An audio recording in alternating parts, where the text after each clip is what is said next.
볼리TV 시청자 여러분 안녕하십니까. 가레스 베일이 토트넘 핫스퍼 복귀를 마무리했습니다. 자, 이게 토트넘 입단 공식 포토입니다. 가레스 베일이 토트넘에 입단을 했고요. 등번호가 사실 많은 사람들의 궁금한 부분이었잖아요. 베일이 토트넘에 있는 동안에 가장 오랫동안 달았던 등번호는 3번입니다.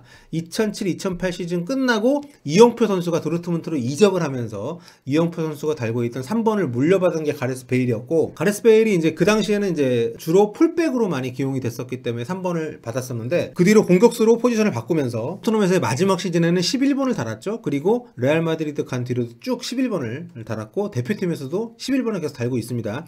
그런데 이제 토트넘에서는 11번이 에릭 라멜라의 등번호잖아요. 그래서 그러면 비어있는 3번? 원래 데니 로즈가 3번인데 데니 로즈가 지금 아직 이적도 안 했음에도 불구하고 등번호를 아예 배정을 안 해줬습니다, 올 시즌에. 그런데 같이 온 레길런 선수가 등번호 3번을 받았고, 가레스 베일은 비어있었던, 얀센이 이적한 뒤로 비어있었던 등번호 9번을 받게 됐습니다. 이 가레스 베일 이적이 굉장히 좀 놀라운 게 뭐냐면, 가레스 베일이 레알 마드리드에서 이제 그 주급을 9억 원 정도를 받고 있는 걸로 알려져 있잖아요. 그래서 지금 토트넘 주급 체계를 생각을 하면 베일 9억 받는 선수를 데리고 온다는 거는 사실상 불가능하다고 많은 사람들이 생각을 했어요. 그렇게 되면 남은 선수, 다른 선수들도 다 올려줘야 되고 팀 내 불만이 생길 수가 있기 때문에 무엇보다 현실적으로 이 재정적인 부담이 커지기 때문에. 그런데 레비 회장이 레알 마드리드를 정말 잘 구워 삶은 것 같아요. 지금 현지 언론들의 보도에 따르면 토트넘이 1년 동안 가레스 베일을 임대를 해오면서 임대 이적료 그리고 베일에게 주는 모든 주급을 통틀어서 1,500만 파운드 정도 돈을 드리는 걸로 현지에서는 예상을 하고 있습니다. 1,500만 파운드면 이제 한 220억 정도? 굉장히 뭐 저렴하다고 할 수는 없습니다만 굉장히 합리적인 금액이다. 그 정도 돈을 투자를 해가지고 베일급의 네임밸류가 되는, 물론 베일이 지금 전성기 기량이 지났다는 평가를 받고 있기 때문에 당장 팀에 도움이 될 가능성에 대해서는 많은 사람들이 미지수라고 합니다만, 어쨌든 베일이 온다는 것 자체로 굉장한 이슈, 또 많은 사람들의 어떤 그 유니폼 구입, 또 토트넘이라는 팀의 이 챔피언스리그 우승을 4번이나 차지한 이런 커리어를 가진 선수가 또 팀이 배출한 최고의 레전드 선수가 들어오니까, 물론 베일은 토트넘이 키운 선수는 아닙니다. 사우스햄튼 유스 출신이고 토트넘에 와서 이제 좀 빅네임이 된 케이스이긴 합니다만, 어쨌든 그런 선수가 다시 토트넘에 돌아온다는 이런 스토리 자체가 굉장히 매력적이기 때문에, 그리고 몸 상태가 정말 망가지지 않았다면 토트넘에서 저는 당연히 주전 경쟁을 할 수 있는 선수라고 보고요. 그렇다면 레비 회장이 정말 영가에 잘 영입을 했다, 이렇게 저는 개인적으로 생각을 합니다. 저는 그 베일이 레알 마드리드를 떠나서 토트넘으로 오는 선택이 그렇게 어렵지 않았을 거라고 봐요. 그리고 레알 마드리드 측에서도 베일을 굉장히 처분하고 싶어 했잖아요. 그래서 이 발표가 나기 전에 이미 레알 마드리드가 베일의 등번호를 뺏어서 이 아센시오한테 11번을 줬죠. 아센시오가 원래 20번 달던 선수인데, 그리고 가레스 베일의 등번호를 25번으로 해서 라리가 홈페이지에 등록을 딱 해놨더라고. 굉장히 이거를 영국 언론에서는 굴욕적인 조치다, 이렇게 평가를 하는 사람도 있던데, 아무튼 가레스 베일이 과거에 이제 그 토트넘에서 데뷔를 했던 경기가 맨유전이었거든요. 이게 2007년 8월인데요. 이때 보시면은 저기 이영표 선수 등번호 3번 이영표, 그 위에 가레스 베일이 미드필더였습니다. 그러니까 마틴 율 감독 체제에서는 가레스 베일이 미드필더, 그러니까 공격적인 역량을 많이 좀 발휘를 했었어요.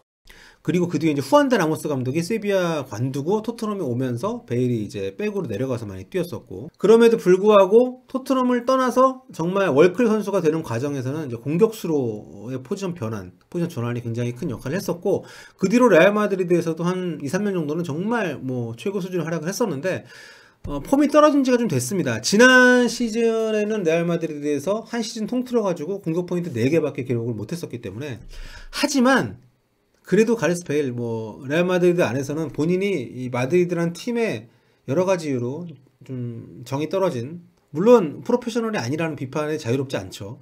또 골프 치러 다니는 것 때문에 굉장히 좀 골퍼라는 그런 어떤 비난하는 비난도 많이 받았었고, 매년 지난 시즌 특히 이제 가레스 베일이 이적을 많이 추진을 했었어요. 제 친구가 중국에서 이제 그 에이전트를 하고 있는데, 중국 사람이에요. 최강희 감독이 가신 팀에 가레스 베일 영입 거의 임박했다는 그런 보도, 나중에 그 최강희 감독도 인정을 했었죠. 가레스 베일을 영입할 수 있었지만 베일 대신에 김신욱을 영입을 했다. 그만큼 이제 베일은 어떻게든 레알 마드리드를 떠나고 싶어 했던 시기가 길었었고, 어쨌든 그런 여러 가지 상황 속에서 올해 드디어 레알 마드리드가 베일을 토트넘으로 넘겼습니다. 근데 가레스 베일이 이제 1년 뒤면은 FA거든요. 2021년 여름까지 계약이기 때문에. 그렇기 때문에 이게 굉장히 저는 토트넘이 영리하게 잘 데리고 온 것 같아요. 만약에 이번 시즌에 잘 하게 되면 내년 여름에 이렇게 되면 정말 FA로 영입할 가능성도 있고. 아무튼 가레스 베일이 토트넘에 오면서 이제 어떤 포지션에 뛰게 될지 많은 사람들이 좀 궁금하게 생각을 하고 있는데요. 이게 이제 현지 언론에서 예상하고 있는 베일 입단 이후에 레귤런 입단 이후에 토트넘의 베스트 11입니다. 손흥민이 이제 왼쪽 윙포워드, 가레스 베일이 이제 오른쪽 윙포워드로 들어와서 뛰게 되고, 레귤런이 이제 왼쪽 풀백으로 벤 데이비스 자리를 대체를 하게 되면 이 포메이션으로 남은 시즌을 주력으로 사용을 할 것이다.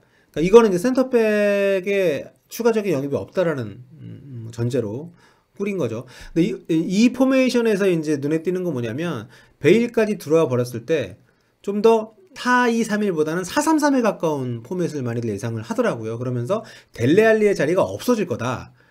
델레알리가 이적할 거다. 가레스 베일을 영입을 했기 때문에 주급 부담이 커져서 주급을 좀 많이 받는 주전 선수 중에 한 명을 좀 내쳐야 되는데, 그 중에 한 명이 델레알리가 될 것이다. 최근에 델레알리에 대해서 좀 무리뉴 감독이 등을 돌렸다는 어떤 추측들이 많이 나오고 있잖아요. 개막전 때 하프타임에 빼버리기도 했고. 근데 솔직히 델레알리를 그렇게 곧바로 제거를 할지도 좀 약간 의문이긴 해요.